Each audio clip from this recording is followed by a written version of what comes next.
Assalamualaikum warahmatullahi wabarakatuh. Waalaikumsalam warahmatullahi wabarakatuh. Alhamdulillahirabbil alamin. Nahmaduhu subhanahu wa ta'ala hamdan yu'afi ni'amahu wa yukafi wa mazidah. Ya Rabbana lakal hamdu kama yanbaghi li jalalika wajhika wa atim sultanik. Allahumma shalli ala sayyidina Muhammad wa ala ali sayyidina Muhammad.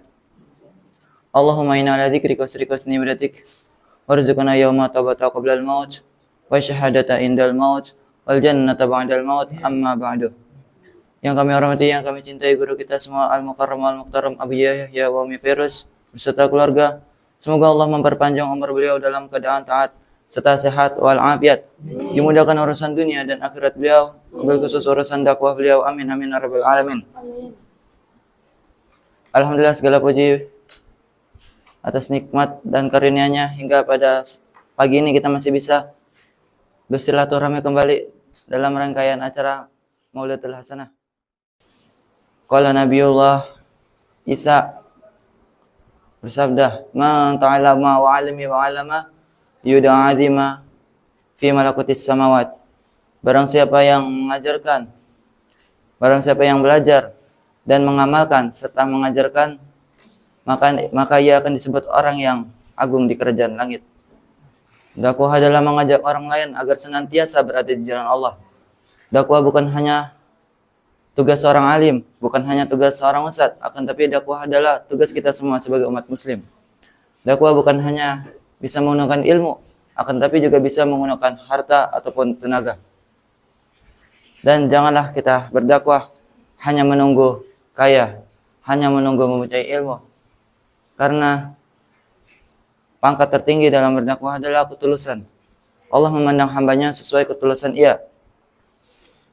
Allah pernah memberi wahyu kepada Nabi Musa alaihissalam yang berbunyi, "Belajarlah suatu kebaikan dan ajarkanlah kepada manusia. Karena sesungguhnya aku menerangi kuburan orang yang belajar, orang yang mengajarkan ilmu dan mempelajarinya, hingga ia tidak merasa kesepian di dalam kuburannya." Orang yang mengajarkan orang lain, pertama, Allah akan membukakan hatinya. Kedua, Allah akan memberi keberkahan pada ilmunya. Ketiga, Allah akan mengkokohkan ilmu itu di hatinya. Dan sebaiknya seorang pendakwah janganlah ingin mendakwah hanya ingin mendapatkan pujian dari orang. Akan tapi dakwah itu harus menginginkan mendapatkan ridho dari Allah SWT. Karena orang yang berdakwah hanya karena ingin mendapatkan sanjungan orang, ia tidak akan mendapatkan apa-apa dari Allah. Bahkan Allah murka dengannya. Orang alim, orang yang punya ilmu, tidak boleh diam terhadap ilmunya. Sebagaimana Nabi Muhammad pernah bersabda, "Wailul lil alimi ala idza sakata ala ilmi." Yang berbunyi, celakalah bagi orang yang alim yang diam terhadap ilmunya. Dan sebaiknya dalam berdakwah janganlah kita menyampaikan kebaikan, akan tetapi kebaikan itu tidak bisa kita lakukan di diri kita sendiri. Karena Allah pernah bersabda dalam firman Quran surat Al-Baqarah ayat 44 yang berbunyi, "Atamuruna an-nasa bil birri wa tansawna anfusakum wa antum tatlunal kitab afala taqilun."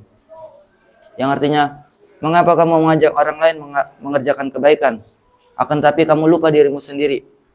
Sedangkan kamu mempunyai kitab, sungguh kamu orang yang tidak mengerti. Dalam berdakwah juga sebaiknya menggunakan perkataan yang lemah lembut. Sebagaimana Allah pernah memerintah Nabi Musa dan Nabi Harun untuk berdakwah kepada Fir'aun. Lalu Allah berfirman, "Faqul lahu qawlan layyina," yang artinya, berbicaralah kamu berdua dengan perkata yang lembah lembut. Dalam berdakwah juga, jika kita ingin mendakwah, janganlah lihat bahwa tempat yang kita dakwah enak atau tidaknya. Akan tetapi, lihatlah tempat itu ada manfaatnya atau tidak.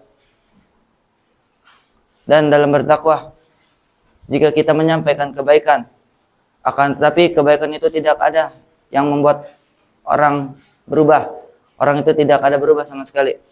Karena Yang membuat orang itu berubah hanya dari Allah SWT. Hidayah dari Allah SWT. Tugas kita hanya menyampaikan.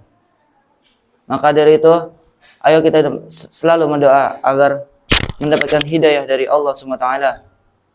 Amin.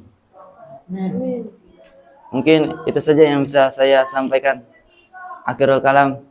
Wabil taufiq wal hidayah. Wassalamualaikum warahmatullahi wabarakatuh. Waalaikumsalam warahmatullahi wabarakatuh.